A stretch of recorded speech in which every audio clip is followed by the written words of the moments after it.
I could stand up there. This is one of the most celebrated Tuesdays of the year. Tony and his crowd do a great job, and they always bring in a good crowd. We're thankful to all of you for being here. It makes this part of the morning a little bit tough because we're going to talk in that direction to the people in the dining room. And I don't know what to call this. I've heard it called It's the Soul Train line. Soul Train. The Soul Train. Right? So bring the start the train up this way. I've already been that way before. I'm pretty bad. I'm going to stay right here. We do thank all of you for being here. We always look forward to the not just the spread of food, although it is a good spread of food that Tony and the ladies do, but also to a great crowd. We're downtown. We're amongst good friends, and we've even got some friends from across town. So thank you all for being here. Sandra Phelps, did you do your homework? You're supposed to know this.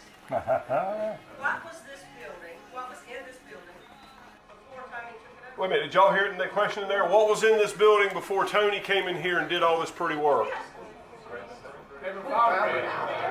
Well, okay, not that far back. Craven Foundry. Aside from the rats, it was a restaurant. Who remembers what restaurant it was? See, there's that Chamber of Commerce voice right there, speaking up. Isn't that cheating? No. I don't remember that either. So you moved in here what year? So in 2006 you came in here. So anyway, now you know a little trivia about downtown New Bern that maybe you didn't know before you got here. I'm going to shut up. Everybody give a warm round of applause if you would. Tony Salem's our host and he does a great job at this.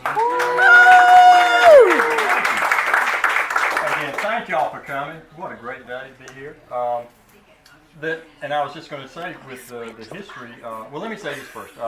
Thank you for Karen Poor, who used to own Sweet Peas, did the catering, and she now operates under Posh Palette Catering. So just shout out to her. And also Mitchell's Hardware, the good people of Mitchell's Hardware put together the gift baskets for the drawing, so we appreciate that. You're right, regarding the history of this building, it was actually built in 1880, this piece right here. And then the coffee shop was an add-on. It was a blacksmith shop. And in the back, they had a boiler that operated a shaft. And you can see on the top of these rafters the mechanism that held the shaft. And they literally had leather straps that was attached to pulleys on the outside walls to the machinery that generated the power. So He remembers that. he does. That's right. So for those of you who had have been here a while, you had actually this was a flea market at one time. It was just wide open, no heat, no air, and you entered it really from Ed's place. There was a big double door opening there, and you came in here, and they had makeshift setup for flea market. Then some group of guys bought it, they renovated it, and they put this space was the Gallery Cafe, and it was wide open still, except for there was a area for a kitchen and a couple of bathrooms. In the very back, Judge Crow, Ken Crow, he had an office, his law office, before he became judge, and then of course the coffee shop. Then what happened there, you remember the street being redone and all, so that really created a problem for the restaurant. They fell on some hard times financially, and it was Barbara and Charles Hines who ran that. They started in the Isaac Taylor house and then moved here.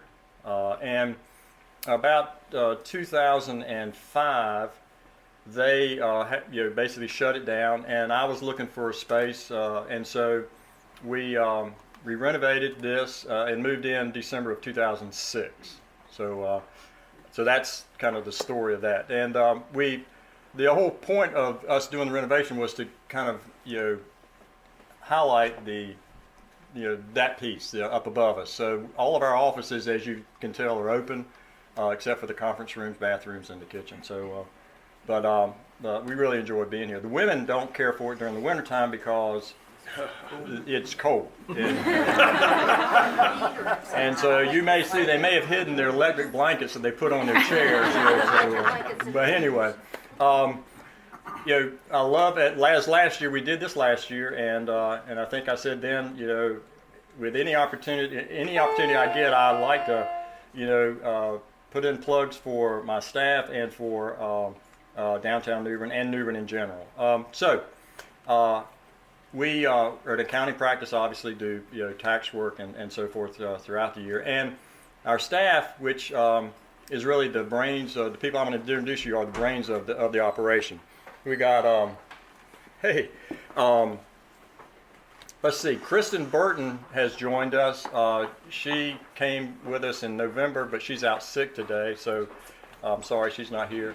Amanda Banks in the back, raise your hand. All right, everybody knows Amanda, board member of the chamber. Lisa Morris here, and Lisa used to be owner of the Village Butcher. And let's see, Beth Smith. Beth is right here. In here. All right. All right. Then we have Shauna Fontana. Where's Shauna? She's in there too. So y'all. Aaron Hartman is right here. Aaron Hartman. And let's see, Luke Vaughn joined us. Luke's in here also, and Luke had interned with us a couple summers, and Luke's father's Lucian Vaughn with Tar Heel Builders, so glad to have Luke with us. He graduated from ECU in December and has joined us, and he's finding out, how things really are in this business. That he doesn't have a life of his own this time of year. Let's see, who have I missed? Roxy, register. Roxy's down there, and she's, the core group originally when we started was Amanda, Roxy, and I, and a couple others, but we three have stayed together since we first started up. And so is that everybody? Did I miss anyone? And my wife works for us part-time. She actually works from home, and so she's not here. So there's 10 of us, that do this. Plug for New Bern is, couldn't be a better place to live, work, downtown, wonderful. A little sad, with the loss of Greg, Richard Blythe, and so downtown's hurting a little bit, but we're coping, trying to get through it. Keep the chamber in mind because they've lost, some, good support people. Greg was so involved with the chamber, and so keep them in mind and in your prayers. And in the tradition of Greg, let's speak to everybody that we greet on the streets, and show people what New Bern's really like and what it's about, which is the people.